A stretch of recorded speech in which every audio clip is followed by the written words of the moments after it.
una raccolta di firme per una petizione popolare affinché non venga cambiata la denominazione dell'Istituto Comprensivo da Bersagliere Urso Mendola a Andrea Camilleri.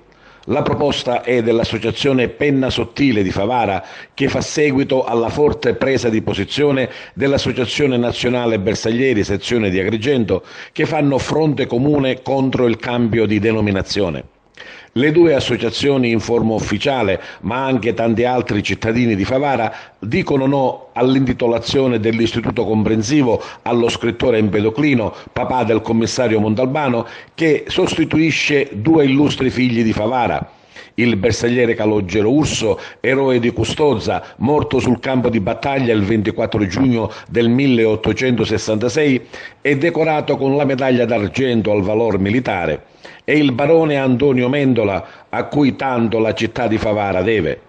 La modifica dell'intitolazione dell'Istituto Comprensivo da Bersagliere Urso Mendola a Andrea Camilleri è stata decisa con delibera del Consiglio d'Istituto del 10 febbraio 2023, delibera che ha avuto il nulla osta dalla Prefettura di Agrigento e il parere favorevole della Giunta Comunale di Favara con delibera numero 13 del 14 marzo 2023. Cambio di denominazione che è diventato ufficiale con decreto dell'ufficio scolastico provinciale del 20 marzo scorso. Ma sentiamo il responsabile dell'associazione Penna Sottile, Giuseppe Crapanzano. Abbiamo cominciato a raccogliere le firme perché il nome della scuola non venga cambiato, altrimenti dovremmo assistere silenziosi ad un atto indicibile contro due personalità illustri ed emblematiche del comune di Favara. Né si può dire che i due plessi manterranno il nome, perché sarebbe la stessa cosa di quello che si è già verificato per il capitano Vaccaro, dimenticato da tutti.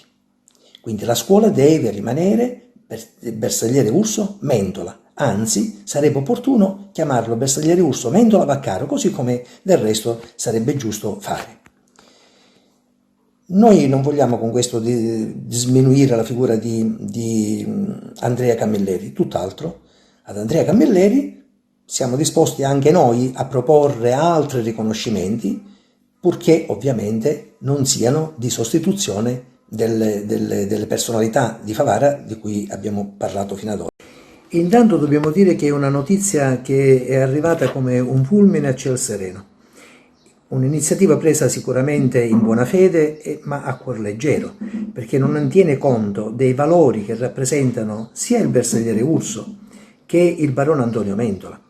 Il bersagliere Urso è stato il primo favarese ad essere morto per l'Italia esattamente il 24 giugno del 1866, durante la terza guerra d'indipendenza, quando da solo qualche anno eravamo diventati il Regno d'Italia.